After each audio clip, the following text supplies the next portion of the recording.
जय माँ दुर्गे, जय माँ अम्बे। आइए बात करते हैं वस्त्रों के बारे में।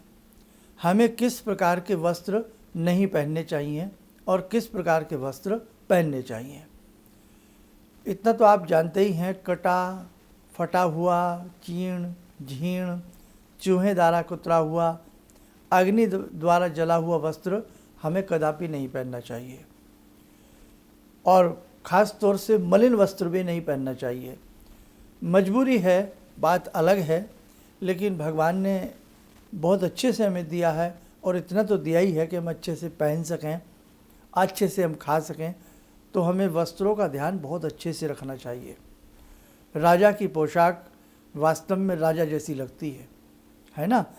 सेना की पोशाक सेना जैसी लगती है, डॉक्टर की पोशाक डॉक्टर जैसी लगती है। और देखते ही समझ में आता है कि ये डॉक्टर हैं, ये फौजी हैं, ये सिपाही हैं, ये राजा हैं। तो इसलिए अपनी पोशाक का बहुत अच्छे से ध्यान रखें। बड़ों की कहावत है ना, ड्रेस और एड्रेस हमेशा बढ़िया होना चाहिए। तो आपके कपड़े हमेशा अच्छे होने चाहिए। और ध्यान रखें इसी के साथ साथ कि कपड़े कभी भी उल्टे नहीं पहनने चाहिए और ना ही कपड़ा कभी उलट करके खूंटी पर, कील पर, हैंग में कभी हैंग करना चाहिए। हैंगर में हमेशा कपड़ा जब भी रखें सीधा करके उसको टांगें या सीधा करके ही उसकी तह बना करके फोल्ड करके अलमीरा आदि में उसको अच्छे से रखना चाहिए। दूसरी बात, बिना मगजी का कपड़ा कभी नहीं पहनना चाहिए। यानी कि जिस कपड़े में मगजी ना लगी हो, किनारी ना बंधी हो। जैसे एक चादर की लास्ट में हम तुरपाई कर देते हैं, किनारी लगा देते हैं, तो मगजी वाला आपका कुर्ता हो, शर्ट हो या कोई भी वस्त्र हो, बिना मगजी वाला नहीं पहनना चाहिए। उसी के साथ साथ जिस वस्त्र पर कोई ऐसा डिज़ाइन हो जो कहीं युद्ध की ओर संकेत करता हो, वो भी नहीं पहनना चाहिए।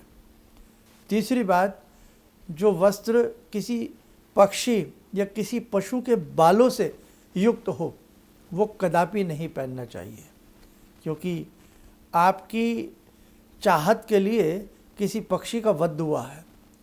आप ध्यान रखें, तो वो वस्त्र कदापि नहीं पहनने चाहिए। उन वस्त्रों में आपका जीवन नीरस हो जाएगा, आप कहीं के नहीं रहेंगे। इसलिए हमारा कर्तव्य बनता है कि हम सबके प्रति दया भाव रखें और ऐसा वस्त्र, ऐसा अन्न कदापि ग्रहण न करें जो कोई अहित से हमने प्राप्त किया है। ऐसे ही हमें कभी भी किसी खाल से संबंधित, जैसे बड़ा कई बार सुनने में आया, क्रोकोडाइल्स की ये टी शर्ट बनी है, ये जैकेट बनी है उनकी खाल की, तो बेटा ये तो अन्याय है, ये अन्याय है। इस प्रकार से अनीति द्वारा बनाए गए वस्त्र, क्रूरता के साथ बनाए गए वस्त्र, किसी को मृत्यु दंड देने के उपरांत बनाए गए वस्त्र कदापि नहीं पहनने चाहिए। लेदर से युक्त वस्त्र कदापि नहीं पहनने चाहिए। अगर आपको जीवन शानदार तरीके से जीना है और कभी ये नहीं कहना कि हमने कोई अपराध किया है, तो आप हमेशा अच्छे वस्त्रों का साथ दें, अच्छे वस्त्रों को पहनें। आप अच्छे वस्त्रों की तरफ बढ़ेंगे तो पशुओं के ऊपर से क्रूरता भी निश्चित हट जाएगी। दूसरी बात, एक और ध्यान रखें, कई बार वस्त्र हमारा थोड़ा बहुत कहीं से अग्नि से जल जाता है और इस जले वस्त्र के साथ कोई पूजा पद्धति वाला कार्य कदापि नहीं करना चाहिए। ये भी आप विशेष रूप से ध्यान रखें। और आज तो फैशन का दौर है।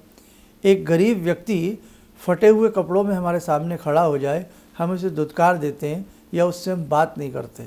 लेकिन एक रईस व्यक्ति अपनी पैंट की जहाँ नीज़ होते हैं, घुटने होते हैं, वहाँ से वो जींस को 100 बार फाड़ करके पहन ले, वो रईस माना जाता है, वो एडवांस माना जाता है।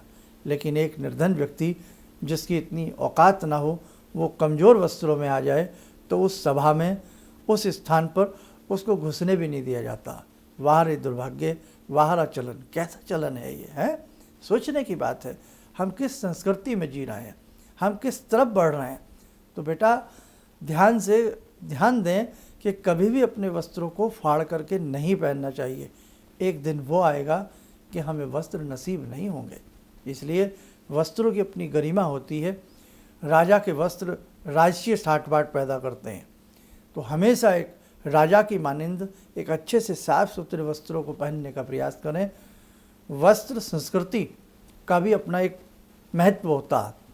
इसलिए वस्त्रों की भी अपनी एक शान व शौकत होती है, लेकिन वो शान व शौकत अच्छे रूप में दिखाई जाए तो वास्तव में 10 लोग उसकी तारीफ़ करते हैं।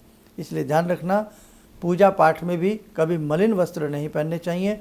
और एक ख़ास बात, जो आपके छोटे छोटे वस्त्र होते हैं, लाइक आपका रुमाल है, आपका परना है, उन वस्त्रों का विशेष रूप से ध्यान रखना चाहिए, क्योंकि ऐसे वस्त्र कई बार दूसरे के प्रयोग में आ जाते हैं।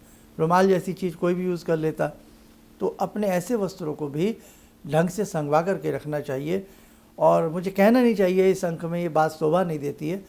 कई बार कुछ ऐसी चीज़ें, कुछ ऐसे प्रयोग भी वस्त्रों को लेकर के हो जाते हैं, इसलिए अपने वस्त्रों को सदैव संगवा करके रखना चाहिए।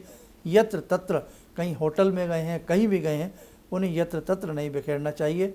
और ख़ास तौर से रुमाल जैसे छोटे वस्त्रों को किसी को देना भी नहीं चाहिए जो आपने यूज़ की है। आगे आपको बताएंगे कि चंद्रमा से संबंधित वस्त्र पहनने से मानसिक शांति मिलती है, मंगल से संबंधित वस्त्र पहनने से वीरता प्राप्त होती है, और बृहस्पति से संबंधित वस्त्र पहनने से हमें बुद्धि और मेधा शक्ति का आभास होता है, उसका विकास होता है। तो ये कभी नवग्रहों से संबंधित, अलग अलग ग्रहों से संबंधित वस्त्र श्रृंखला आपको अलग से हम बताएंगे।